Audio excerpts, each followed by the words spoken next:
Watanzania wametakiwa kujenga utamaduni wa kutunza miundombinu mbalimbali inayojengwa na serikali kwa kuwa miundombinu hiyo ni kwa manufaa yao wenyewe. Jumuiya ya Afrika Mashariki imezindua chumba cha mazoezi yani gym chenye vifaa vya kisasa kama sehemu ya kukuza afya na ustawi wa wafanyakazi wa jumuiya hiyo. Habari za asubuhi watazamaji, karibuni kwenye kipindi cha Asubuhi Njema ambapo tunakuwa na taarifa ya habari na baada ya hapo tunapata fursa ya kuangalia vichwa vya habari vilivyopangwa mbele katika magazeti yaliyotufikia hivi leo. Jina langu ni Dorcas Ramos na tunaanza taarifa yetu ya habari. Waziri wa Ujenzi Abdalla Ulega amewaasa wananchi kujenga utamaduni wa kutunza miundombinu mbalimbali inayojengwa na serikali kwa kuwa miundombinu hiyo ni kwa ajili ya kuwahudumia wao wenyewe. Tupate taarifa zaidi. Waziri Ulega amesema hayo wakati wa ziara yake ya kutembelea maeneo mbalimbali ya ujenzi na yale yaliyoharibiwa kwenye vurugu za tarehe 29 Oktoba ambapo alifika kwenye kituo cha mwendokasi Gongo la Mboto mwisho ambacho kiliharibiwa na kuasa vijana na Watanzania kuhakikisha wanatunza amani ya Tanzania kwani ndio kitu kinachoifanya nchi kusifika kimataifa na njia nzuri kati ya wananchi na serikali kusikilizana ni mazungumzo na si fujo. Ndugu zangu, vijana wenzangu, tunayo Tanzania moja tu. Hatuna Tanzania nyingine. Tanzania yetu nzuri. Tanzania ambayo ina fursa kwa wote. Kwa Albert Chalamila, kwa Abdalla Ulega, yaliyotokea yamekwisha kutokea. Yawe ni funzo kubwa sisi kwetu sote. Tusiharibu na tusikubali mtu mwingine yote kutushawishi kuharibu nchi yetu nzuri tuliyopewa na Mwenyezi Mungu. Naye mkuu wa mkoa wa Dar es Salaam Albert Chalamila amewaasa vijana kutambua miundombinu hiyo watumiaji wakubwa ni wananchi na ni vyema kuwa walinzi wakuu wa miundombinu hiyo. Kwa niendelee kuwaomba vijana wenzangu na wananchi kwa ujumla kwamba tulinde taifa letu. Miundombinu hii si ya Chalamila wala sio ya Rais Samia wala sio ya Mheshimiwa Ulega, ni miundombinu ya serikali na wanufaika ni sisi wenyewe. Ujenzi wa majengo na vituo vya mabasi umekamilika kwa 100%. Isipokuwa kazi inayoendelea sasa, Mheshimiwa Waziri, ni kazi za finishing na pia kufanya marekebisho kwa vituo ambavyo vilipata madhara ya Oktoba 29. Nao baadhi ya wakazi wa jiji la Dar es Salaam wamewaasa wakazi wa mkoa huo kutojihusisha na vurugu na uvunjifu wa amani kwani kunaweka mazingira magumu ya ufanyaji kazi za kila siku. Amani ndio kila kitu.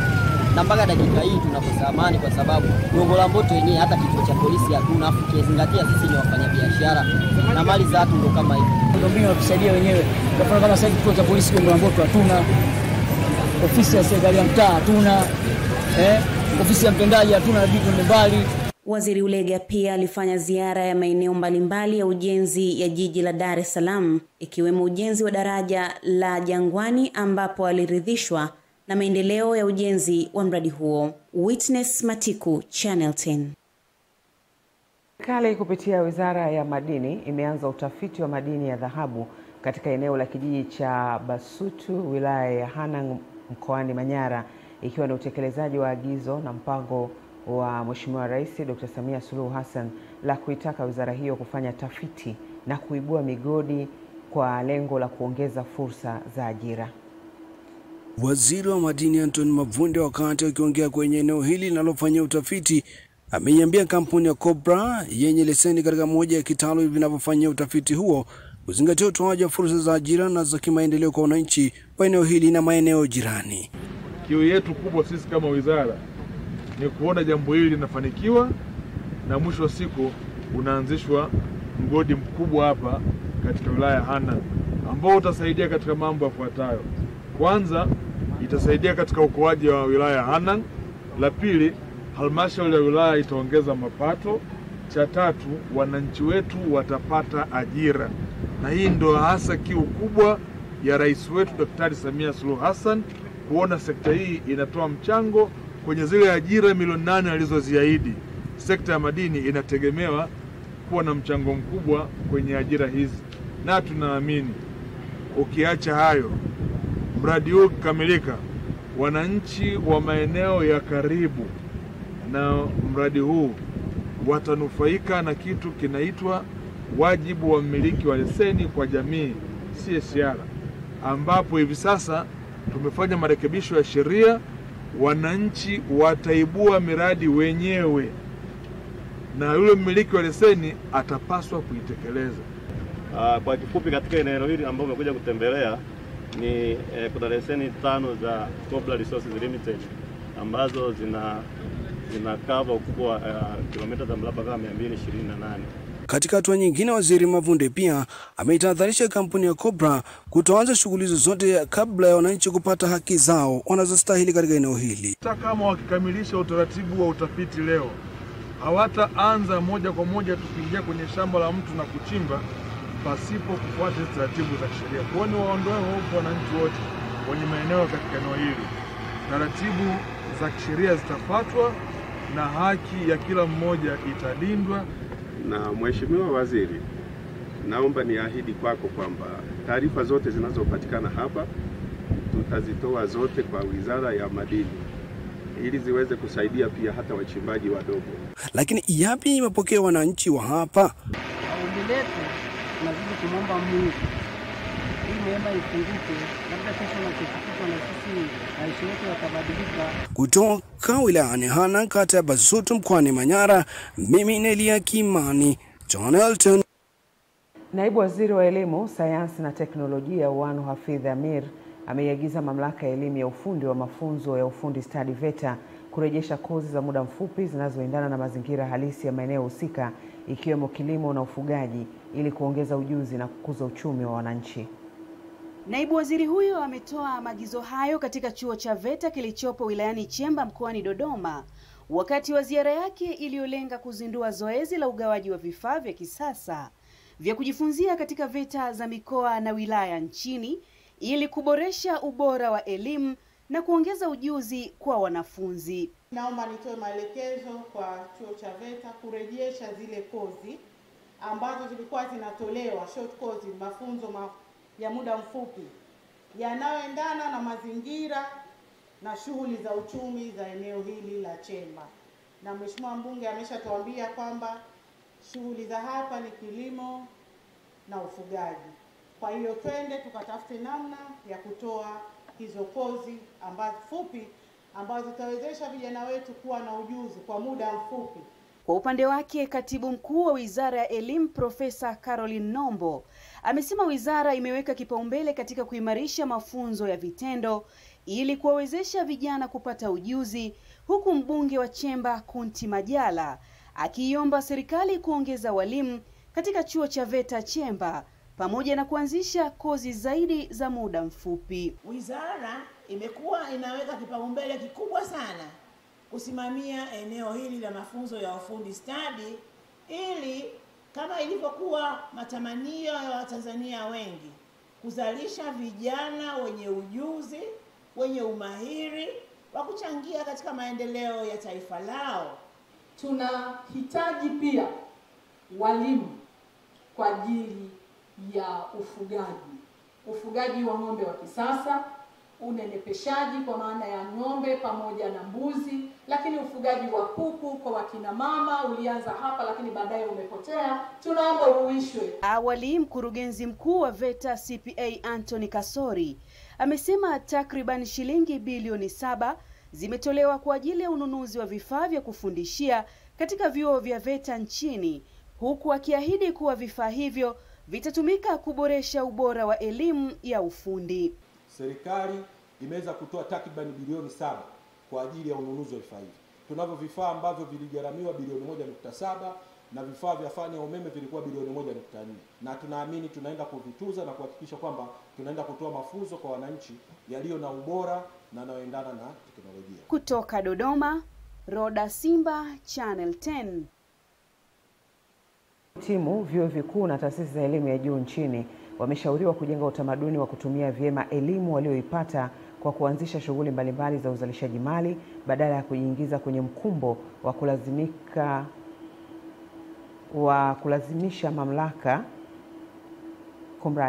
badala ya kujiingiza kwenye mkumbo na changamoto mbalimbali zinazowakabili, hata zile zinazoweza kutatuliwa kwa kuongeza ubunifu na uthubutu.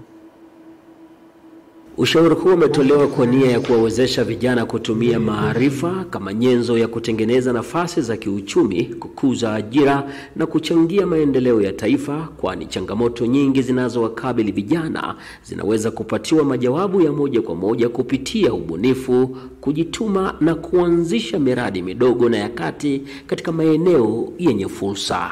Elimu mlioipata msaika wenyewe kujifunza masuala mapya na kufanya kazi kwa bidii ili kupata tija. Epukeni kulalamika badala ya kutafuta ufumbuzi wa changamoto zinazowakabili. Hapa chuoni mmefundishwa kuwa wastahimilivu, wavumilivu na wanyenyekevu katika kutafuta au kudai stahiki zenu. Aidha, Profesa Simiono ameipongeza serikali ya awamu ya 6 kwa kuendelea na maboresho ya miundombinu ya elimu kwa gharama ya zaidi ya shilingi bilioni 12 chuoni hapo. Katika mwaka huu, chuo kimeendelea kutekeleza miradi 7 ya ujenzi inayojumuisha ujenzi wa majengo 4 katika mradi wa elimu ya juu kwa mageuzi ya kiuchumi, yani Higher Education for Economic Transformation Project, yani HEET, na ujenzi wa majengo 3 kwa kutumia fedha za ndani na kutoka serikalini.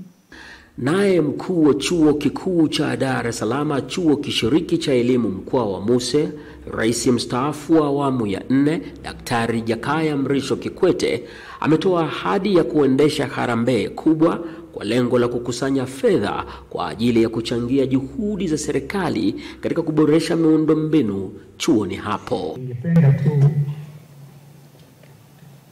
tuandae fundraiser kubwa, na mimi ahadi yangu nitakuja kushiriki kwenye hiyo, ili changamoto zilizokuwepo tuweze kuzitafutia majawabu. Tutaendelea kuiomba serikali iendelee kuchangia, lakini na sisi wenyewe tuone namna, Waswahili wanasema ukibebwa sheria. Nawashauri sana vijana wenzangu tukienda mtaani tukawe ni wazalendo kwa kufanya kazi vizuri na kuangalia pia kipi ambacho takiwa ufanye kama msomi. Kwa hiyo usiende huko tusichochee ugomvi, tusifanye vitu ambavyo vitatuondolea sifa sisi kama wasomi. Clement Sanga, Channel 10, Iringa. Baadhi ya wafugaji mkoani Rukwa wamepongeza serikali kwa kuanzisha mpango wa utambuzi wa mifugo na utoaji chanjo kwa mifugo, mpango uliosaidia kupunguza vifo vya mifugo yao. Utambuzi wa mifugo kwa kutoa namba maalumu za kielektroniki ni zoezi lililoenda sambamba na chanjo kwa mifugo ili kuzuia maradhi hasa homa ya mapafu. Ni miezi 6 sasa kuanza kutolewa chanjo na namba za utambuzi. Baadhi ya wafugaji mkoani Rukwa wamesema, nashukuru serikali kwa utaratibu ambao wameuweka kwa kutoa chanjo kwa ajili ya mifugo yetu. Mifugo yetu hasa ng'ombe, kabla ya hili zoezi la chanjo walikuwa wanakufa sana. Ng'ombe zilikuwa zinaugua sana, lakini wakati wa kugua ng'ombe serikali ilikuja kutusaidia. Mpaka sasa hivi ilikuwa zinaugua ng'ombe, kwa mfano yani ng'ombe zinakufa mpaka ng'ombe 10 na kidogo zinakufa. Lakini kwa sasa hivi naona serikali imesaidia. Dr. Kaini Martin Kamwela, msimamizi mkuu wa ZVC Sumbawanga, amesema chanjo ni zoezi endelevu ili kuwalisha wananchi kitoweo cha nyama kilicho salama na kuinua uchumi wa taifa. Zoezi la chanjo linaendelea nchi nzima, na kwa kanda ya kusini magharibi, yani ZVC Sumbawanga, tuna mikoa miwili, mkoa wa Rukwa na Katavi, ambako zoezi hili la uchanjaji linaendelea. Nikiripoti kutoka Sumbawanga mkoani Rukwa, Wilibard Sumia, Channel 10. Maafisa utumishi na wahasibu kutoka taasisi mbalimbali za serikali wametakiwa kutumia mifumo ya kidigitali inayotolewa na mfuko wa hifadhi ya jamii kwa watumishi wa umma PSSF ili kurahisisha ulipaji wa michango na uwasilishaji sahihi wa taarifa za wanachama kwa wakati. Akizungumza kwa niaba ya katibu tawala mkoa wa Kigoma Patrick Kigere katika semina maalum ya waajiri kutoka taasisi za umma mkoani hapa, amesema matumizi sahihi ya mfumo wa kisasa ya PSSF ni hatua muhimu katika kuhakikisha wanachama wanapata mafao yao kwa wakati. Uadilifu una mambo mengi, kufanya kazi kwa wakati. Hata hiyo digitali sasa, unaona jambo kwenye dirisha alafu unakwenda kunywa chai, unachukua masaa 2 mangapi, unaenda kula chakula, au siku nzima inapita hauja respond. itakuwa haina maana. Meneja wa PSSF kanda ya Geita, Thomas Labi, anasema semina hiyo inalenga kuongeza uelewa kwa waajiri, hususan matumizi ya mfumo wa kidigitali ili wawe na uelewa mpana wa kusaidia wanachama wao. Mfuko umeendelea kuona ni vyema kutoa wigo mpana kwa maafisa utumishi, lakini pia wahasibu katika kwa waajiri kuhakikisha kwamba wanauelewa mpana wa mifumo hii ili iweze kuwasaidia kuhakikisha kwamba hakuna changamoto watakazokutana nazo pale wanapowahudumia wanachama kupitia mifumo hii ya PSSF kidigitali. Baadhi ya washiriki wanasema mfumo huo ni muhimu katika kutoa huduma kwa wakati, huku wakitoa ushauri kuendelea kutoa elimu ya matumizi ya mfumo huo kutokana na mabadiliko ya kila wakati ya teknolojia. Huduma ya kidigitali itaenda kumwezesha mtumishi kupata huduma kwa wakati, kwa sababu ataomba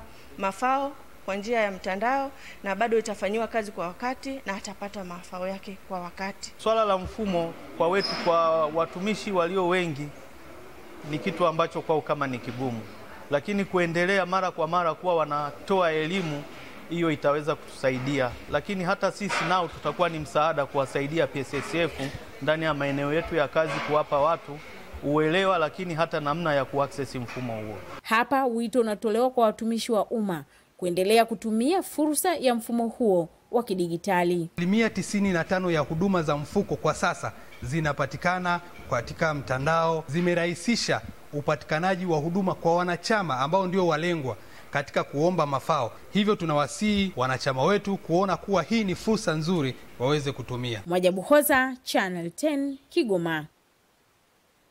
Na sasa ni habari za michezo ambako tunaelezwa katika kukuza afya na ustawi wa wafanyakazi. Jumuiya ya Afrika Mashariki imezindua rasmi chumba kipya cha mazoezi yani gym chenye vifaa vya kisasa, hatua inayolenga kupambana na magonjwa yasiyo ya kuambukiza miongoni mwa watumishi wake. Katibu mkuu wa Jumuiya ya Afrika Mashariki Veronica Nduva ameongoza uzinduzi wa jimu hiyo ambayo imejengwa kwa ufadhili wa benki ya KCB na kugharimu jumla ya shilingi milioni 425. Amesema uwepo wa kituo hicho cha mazoezi utasaidia wafanyakazi wa jumuiya kuimarisha afya zao, hasa ikizingatiwa muda mwingi hutumika ofisini bila nafasi ya kutosha ya mazoezi. Tunapozingatia masuala ya utangamano wa jumuiya, huwa mara kwa mara tunajipata ofisini masaa mengi, tunaketi masaa mengi, na vile mnavyojua ambao wale ni wataalamu wa kiafya wamesema afya bora inamaanisha pia uweze kufanya mazoezi, uweze kuwa na muda wa kupumzika, na pia uweze kuwa na usawa baina ya kazi na pia mapumziko. Kwa upande wake, Cosmas Kimario, mkurugenzi wa biashara wa kikanda na mkurugenzi mtendaji wa KCB Tanzania, amesema ujenzi wa jimu hiyo ni sehemu ya benki kurudisha faida kwa jamii na kuendelea kuunga mkono jitihada za kuimarisha afya kwa watumishi wa jumuiya na jamii. Kazi za jumuiya ni nyingi kama mnavyojua, kwenye utengamano wetu wa East African hapa. Wanaweza kuja ofisi saa 1 ukaishia saa 5 usiku hujatoka kwenye kiti. Matokeo yake unaanza kuambiwa mgongo, sijui umefanya nini. Kwa hiyo ukiweka hii huduma hapa inakuwa rahisi. Mtu hata wakati wa break ya lunch anakuja anasema ngoja niende kwenye treadmill kidogo, anakimbia then anarudi kazini, na uboreshaji wa kazi unakuwa mzuri zaidi. Kutoka Arusha ni mwana michezo wako Jamila Omar. Ligi kuu ya soka Tanzania bara imeendelea jana kwa michezo mitatu ya mzunguko wa 8 ambayo ipo katika viwanja vya miji ya Tanga, Babati na Dar es Salaam vilikuwa kwenye patashika ya vita za alama 3. Mapema majira ya saa 8 mchana, wenyeji Coastal Union walifanikiwa kuvuna alama zote 3 kufuatia ushindi wa mabao 2-0 kwa kuichapa Mbeya City kwenye uwanja wa CCM Mkwakwani. Kwa matokeo hayo, Coastal Union wanachumpa mpaka nafasi ya 8 kwenye msimamo kwa kufikisha alama 8, wakati Mbeya City wao wanaendelea kusalia kwenye nafasi ya 7 na alama zao 8 pia. Mchezo mwingine umechezwa kwenye uwanja wa Tanzanite Kwara ambapo imeshuhudiwa kwa wenyeji Fountain Gate wakipata ushindi wa bao 1-0 na kupanda hadi nafasi ya 5 wakifikisha alama 10, huku Prison wakisalia nafasi ya 11 na alama 6 wakitoshana nguvu na wageni wao Tanzania Prison. Mchezo mwingine wa ligi kuu unaendelea muda huu kwenye uwanja wa Meja Jenerali Isamyo Mbweni jijini Dar es Salaam. Hii ilikuwa ni jana, ambapo wenyeji JKT Tanzania wamepepeta na TRA United. Kwa taarifa hizi mtazamaji, tunafikia mwisho wa kipindi chetu cha Asubuhi Njema. Baada ya muda mfupi tutapata fursa ya kuangalia vichwa vya habari vilivyopaa kipaumbele katika magazeti yaliyotufikia hivi leo.